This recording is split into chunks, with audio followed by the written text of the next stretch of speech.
বীর মুক্তিযোদ্ধাদের যারা আমাদের দেশের স্বাধীনতার জন্য লড়াই করেছেন তাদেরকে সম্মান জানিয়ে 14ই আগস্ট বুধবার দক্ষিণ দমদম পৌরসভা 26 নম্বর ওয়ার্ডের পৌরমাতা তথা দক্ষিণ দমদম পৌরসভার পৌরপ্রধান শ্রীমতী কস্তুরী চৌধুরী এবং সমাজসেবী রাজীব চৌধুরীর উদ্যোগে দেশে ৭৮তম স্বাধীনতা দিবস উপলক্ষে একটি বিশেষ সঙ্গীত সন্ধ্যার আয়োজন করা হয়। অনুষ্ঠানের বিশেষ আকর্ষণ ছিল রূপঙ্কর বাগচি ও শুভমিতা ব্যানার্জি এবং সঞ্জয় মণ্ডলের গান এবং সঞ্চালনায় ছিলেন আর.জে. নীলাঞ্জন। স্বাধীনতা দিবসের প্রাক মুহূর্তে এই অনুষ্ঠান ঘিরে দর্শকদের মধ্যে উন্মাদনা ছিল চোখে পড়ার মতো।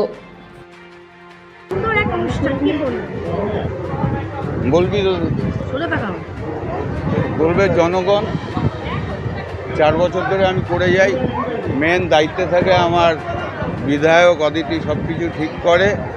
আর এই প্রোগ্রামটা, স্বাধীনতা দিবস প্রোগ্রামটা আমি মনে করি সবারই উচিত। পরাধীন ভারতবর্ষ যেভাবে নির্যাতিত হয়েছিল, তারপর যারা আমাদের স্বাধীন করেছে, সেই জন্য দেখবে আমাদের পুরো আমাদের প্যান্ডেল বা বাইরে কোনো নেতা নেত্রীর ছবি নেই, সব স্বাধীনতা সংগ্রামী ছবি। ওদের উদ্দেশ্যে আজকের দিনটা আমি উদযাপন করছি। এখানে আজকে প্রথম বোধহয় শুভমিতা, তারপর রূপঙ্কর, তারপর শঙ্কর ভৌমিক। ভালো প্রোগ্রাম হবে আশা করি।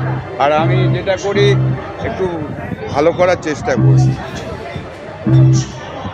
আর কিছু ছবি এটা দিয়ে কি আজকের জেনারেশনকে কোনো না কোনোভাবে আপনারা এই থিমটা করতে চেয়েছেন, মানে প্রভাবিত করতে চেয়েছেন? অবভিয়াসলি আজকের দিনে যুব সমাজকে কিছু ভালো দিক তো দেখাতে হবে। এটা তো আজকে যখন এই জায়গায় আমাকে সব জনগণ বসিয়েছে, এই জন্য আমি দেখানোর চেষ্টা করছি।